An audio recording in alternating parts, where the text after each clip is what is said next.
buckle up, because 2025 is going to be a wild ride. A lot of people are saying it's going to be the end of days, and there's a lot of reasons why they're saying that. But at the same time, we're living through some of the best times ever to be alive. We have so many opportunities right now with technology and access to information and everything else. It's just an amazing time to be alive. And so I wanted to make this video about prepping, but I wanted to kind of take a different approach on it. I wanted to talk about ancient strategies for surviving in a high-tech world. And I think one of the best books that I read in my life, and it's really easy to get, it's really cheap. It's called The Way of the Superior Man by David Deida. He talks a lot about what is the purpose of man and what is the role of man, and what should men strive for. And he has this idea that we as men need to understand the way of the superior man, and that there's a few traits that a man needs to have to live a good life and to be a productive member of society and to do things that matter. And I want to share those 7 traits with you today. These are really important, especially if we're heading into a potential rough year. So let's dive in. Trait number 1 is that a man must be fertile. And when he talks about fertility, he doesn't just mean having kids. He means you must be fertile in your mind. You must be fertile with your energy, with your ideas, with who you are. And so when we start the year off with a clear mind, that's one of the most powerful things that we can do. What are your goals? What are you trying to accomplish? What do you want to build? What do you want to improve upon? What do you want to change in your life? Write down those things and put them somewhere where you can look at them every day. Maybe you put them in your bathroom mirror, or maybe you put them next to your bed. Put them somewhere where you can see them, and let that inspire you. That inspires action. It helps you wake up every day and say, okay, what step can I take today to get closer to where I want to be? When you have a goal, it gives you direction. It gives you focus. And that's the first trait that we're going to need if we're going to make it through 2025. The second trait is a man must be protective. And so I want to encourage all of you to learn some self-defense. I want you to learn how to fight. I want you to learn how to protect yourself and your family, because we don't know what's going to happen. There could be more disasters. There could be more emergencies. And it's our duty as men to protect the weak, to protect our families, to protect our community. So take that seriously. Think about the people that you love, and would you be able to protect them? Do you have the skills necessary? Have you thought about the ways that you would protect them if something were to happen? This is the time to take action on that. Make sure you get training. Make sure you get educated. And that's one of the best ways that we can prepare to not only survive 2025, but to thrive in 2025. Number 3 is that a man must be a leader. And so we need to understand what is the vision that we're trying to move towards. What are we trying to build? What are we trying to create? And then communicate that clearly to other people. People want to follow leaders. They want to follow people that have a clear vision, and they want to be part of something bigger than themselves. If we can offer leadership, if we can help people see the vision, then we will attract followers. And then we can work together to achieve something that none of us could achieve alone. So I want to challenge you to think about what is the vision that you have for your life, for your family, for your community. What is the ideal situation that you're trying to create? Once you have that vision, then I want you to communicate it. Talk to other people. Bring them into your vision. Let them know why this is important and get them excited. Get them fired up. And as you bring other people along with you, you're going to find that your vision becomes even clearer and it becomes even more powerful. The next trait is that we need to be willing to sacrifice. And sometimes we're going to have to give up the things that are important to us to achieve the vision that we have.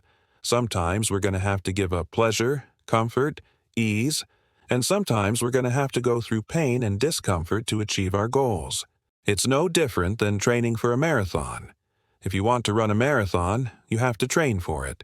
You can't just show up on race day and expect to do well. You have to train for it. You have to build up your endurance. You have to build up your strength. It's the same thing with achieving our goals, achieving our dreams. We have to train ourselves.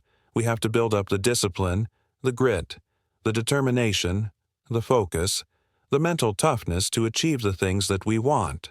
And so if we're going to make it through 2025, we need to be prepared to sacrifice, and we need to understand that there will be discomfort, there will be pain, there will be times where we feel like giving up, and we need to push through those moments. We need to train ourselves to be able to persevere through those moments. And that's one of the most important things that we can do. Number 5 is that we need to understand the masculine and the feminine. And what he means by this is that we need to understand the balance between being logical and being emotional, between being rational and being intuitive. And so when we talk about the masculine, we talk about the rational side, the logical side, the side that makes plans, that strategizes, that thinks things through. On the other hand, we have the feminine, which is the emotional side, the intuitive side. It's the side that feels things, that understands body language, that understands tone of voice, that understands the things that are not being said. And so if we can understand the balance between these two, if we can learn to be rational and logical, but also emotional and intuitive, then we will be much better communicators. We will be much better leaders, and we'll be much better equipped to handle whatever comes our way. And so I encourage you to think about this in your own life. Where are you strong in the masculine? Where are you strong in the feminine? And how can you improve on the areas where you're weak? How can you become a more balanced person? Because that will make you a better leader, a better communicator, and a better problem solver. Number 6 is that we need to learn to be quiet. We need to learn to be still. We need to learn to be in the present moment. And so I encourage you to meditate, to pray, to get out in nature, to disconnect from the noise of the world and to reconnect with yourself, with your inner wisdom, with your intuition, with your creativity.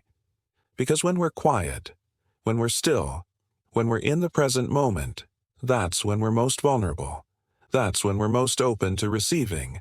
And that's when we can tap into the power of the universe, the power of God, the power of our intuition. And so I want to challenge you to set aside some time every day to just be quiet, to just be still. Don't try to do anything. Don't try to accomplish anything. Just be. Be in the moment. Connect with yourself and allow yourself to just be. Allow yourself to recharge, to rejuvenate, to connect with the deeper aspects of who you are. And that will give you the strength and the energy and the focus to tackle whatever comes our way. Number 7 is that we need to be warriors. And when he talks about being a warrior, he doesn't mean that we need to go out and fight people. He means that we need to be prepared to face our fears, to face our challenges, to face our obstacles head on. And so I want to challenge you to do things that scare you. I want you to step outside of your comfort zone. I want you to do things that you've never done before. Because when we face our fears, when we face our challenges, we become stronger, we become more resilient, and we become better equipped to handle whatever comes our way. And so I want to encourage you to be a warrior. Be brave. Be courageous. Face your fears and don't let them hold you back. Don't let them define you.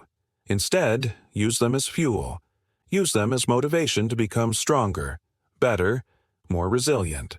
And that will help you not only survive 2025, but it will help you thrive in 2025.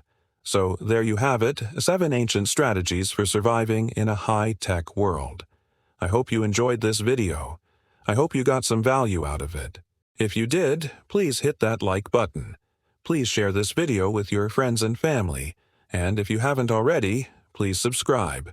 Thank you so much for watching, and I'll see you in the next video.